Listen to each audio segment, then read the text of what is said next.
Welcome to Prime Space, a Prime Coaching Academy podcast with your host, Elias. And hello, my friend. I have the pleasure today to have a guest, a dear guest, Ann Fogolin. And some of you are, I know that you are very familiar with Ann. Hello, Ann. How are you? Good morning. I'm very well, Elias. How are you? I am great. You know, Ann is a master certified coach. She is an assessor for the ICF, a longtime assessor, but she's not only the assessor for the ICF. Ann has been working for the past quite a few years now, very closely with the ICF. She was a member of the team that developed the PCC markers. She has been in the task force for the ACC bars, the MCC bars. She was in the team that supported create the resources guide for the assessors. Am is a longtime mentor, supervisor. The qualifications in coaching are endless here. She is really a skillful master facilitator. I have had the pleasure to work with Ann closely in facilitating training programs. We also had a little podcast that we created some years ago. So we've done this together for some time, and I really wanted to bring Ann to be a part of Prime Space. And Ann, thank you so much for being here. It's always a pleasure, Elias. You know, as I listen to that, I think, man, I've been around a long time. A long time. But Not love, only you've been around, you have influenced and made an impact in the community. So thank you for all the work that you have done well, and I continue to appreciate do. that. It is truly my pleasure. So Ann, what are we going to talk about here today? I think that we said something about the connection between coaching and leadership. Mm-hmm. So where should we start? Well, for you and anyone who knows me, you know that sports has always been a big deal in my life and our family. And one of the greatest examples, I think, in leadership was Coach John Wooden, who coached the UCLA men's basketball, college basketball team to countless championship titles. And the reason he comes to mind for me is because he was the quintessential crossover for me of what a sport coach and what a coach could really accomplish. So the distinction for me is the sport coach. Often we get the, yell and tell. And when I think about that yell and tell, I think about a Bobby Knight and throwing chairs and what have you. But John Wooden was just such an incredible human being who implemented coaching skills within his role as a basketball coach. And so when I talk about coaching skills, I'm talking about the things that we as educators bring to our classes, the core competencies. And so he really did embody so many of those competencies in his work as a college basketball coach. And what I think is so important is that he demonstrated leadership, not by telling others what to do, but by being that role model. And I think that that is what we can translate into the work that we do when we're coaching leaders and allowing them to really step into their own and be that influence that others are looking for, that organizations are so desperately needing, because we know that more than 70% of the employees that leave an organization leave because of poor leadership.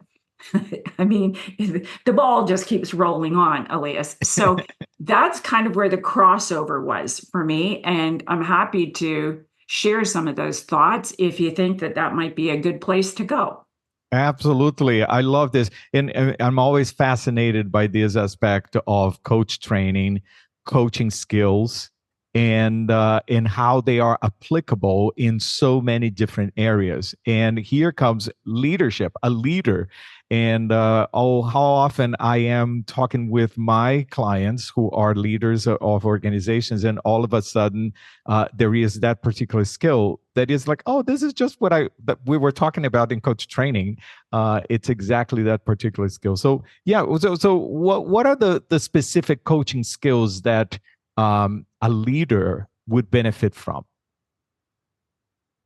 One of the things that really stands out for me is that this is an individual who models the way, if we will. And there's a great piece of what I'm sharing here today that comes out of his book, John Wooden's book, They Call Me Coach, because he had this pyramid of success, and it's so important that you are not asking of others what you are not willing to demonstrate yourself. So modeling the way is very much for me embodying the coaching mindset competency, in that we are always striving to be our best, to do our best, to continue to learn. And so, as a leader, if I'm demonstrating that I am working hard like everyone else, that I'm willing to quote unquote get my hands dirty, do what needs to be done, that I am engaged, that I take responsibility for myself, that I am constantly willing to learn, meaning I'm asking questions, that I am listening to those in my team, in my organization.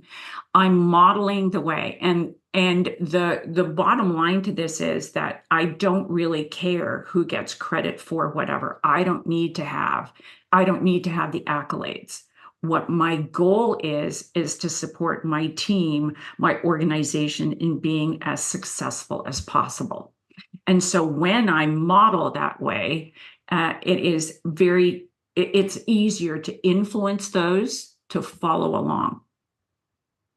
One of the things that it was fascinating to me when we were preparing for this podcast, the story that you told me, that he does not sit on the bench during the game, that he is in the audience, Yeah. and showing the level of trust, and giving power to the players. I trust that you can do that. That to me is such a core aspect of coaching and the coaching mindset that he is showing up in his practice.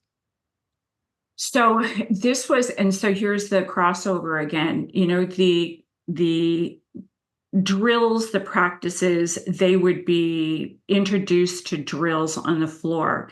But what he also talks about is the fact that it wasn't always he who needed to course correct. He might stop a drill and then ask the men on the floor, what do you see happening? What needs to happen? So to your point, it was, and that's the crossover, because the sport coach will do that. No, you need to move here, which is not what we would do in coaching. But he still had a coach approach to his coaching, meaning stop the drill and go, what's not working here?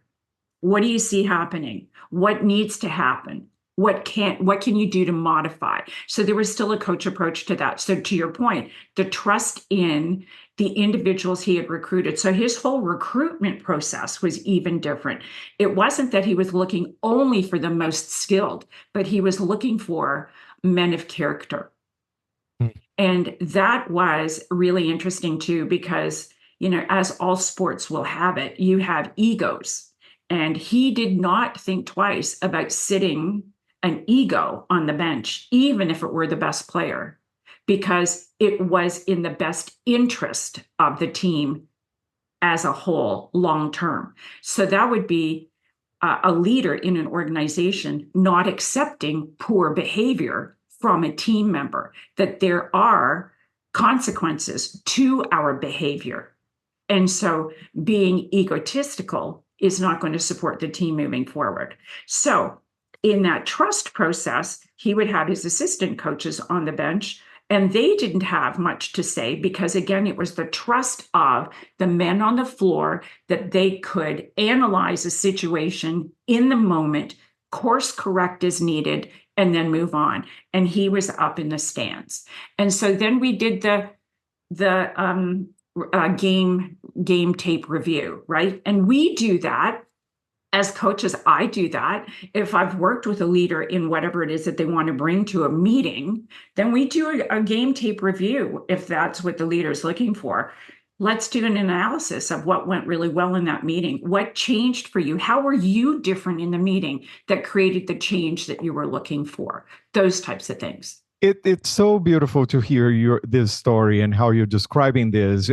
Relate going back to describing specific coaching skills here. The trust, right? The belief that my client, the belief that my direct report is capable. I honor you. How often, we destroy our teams because we are too hands-on or because we are too directive, and we are not giving our team members, our direct report, the opportunity to really speak up, the opportunity to really bring their gifts to the table, because we are smothering and putting so much in the room that there is no room for the other to really come and show their best. So that story is so beautiful here. And the other point that came up for me as well is this idea that we are all here, even though we have different gifts, even though we have different experiences, we are all here playing together. We are a team. There is no space for one to be the star. Exactly. So that's really interesting too, because then that goes into, if you want to lead a high performing team, it is really about making sure that everyone gets credit for, everyone takes responsibility for. It's not finger pointing at anything, because if anything's going to erode trust really quickly, it's the finger pointing. Well, it wasn't me, Elias didn't do what he was supposed to do. That erodes trust really quickly. And once trust is eroded, it's very difficult to regain. A leader is responsible for gaining results, and results are important. How you gain those results is what's even more important. So it's the expectation and the follow through, but it's the follow through of the support that's offered. So how do I support my client as a leader in continuing to make movement forward in the work that they're looking to create? Organizations will keep you as long as the results are there, and results in a lot of organizations will be bottom line is the financials. But more importantly, I think that's happening now is that organizations are learning that when their employees are happy, it's much easier to create the results that you're looking for. So what is it that needs to happen in order to allow people to want to come to work, to want to be part of this team, to feel motivated, to feel like they are heard, to feel like they are valued, to feel like they are contributing, to feel like they matter in an organization? That's the leader's job.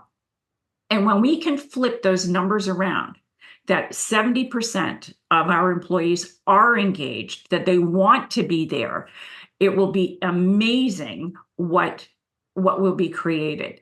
The leader is the one who is going to have to take the initiative, because they have the influence, they have the ability to influence. So what are the quality of those relationships that they want to create? How are you engaging? How are you acknowledging? How are you providing clear, concise, comprehensive feedback as necessary, when necessary? How do you make sure that the rules apply to everybody, not just to some, including yourself? Take responsibility when it's yours. Those types of things. It will be so much easier when people know that there's a fairness and a level of respect that will be gained. Even if they don't like it, they can respect you for being the leader in following through. What are you smiling at? I'm smiling because It reminds me of when we used to create our podcast, like how much passion we have towards this work, and it shows how much passion you have towards this work of supporting leaders and supporting coaches and supporting leaders. And I appreciate it. Goes back to what you said at the beginning of this episode here, the modeling, right? And how much are we as coaches modeling this mindset for our client leader so that they can also model to their bring that to their team and to their employees. So thank you, Ann. I'm sure you're gonna be back and record more episodes with us, because there is so much more for us to discuss here in this short period of time. Thank you so much for being here, everyone. Thank you so much for listening. Don't forget to subscribe. Don't forget to share this episode with others. Click on those stars there and leave us a review. That will be very important and appreciated. And thank you so much for being here. Always a pleasure. All right, everybody, take care. I'll speak with you next time.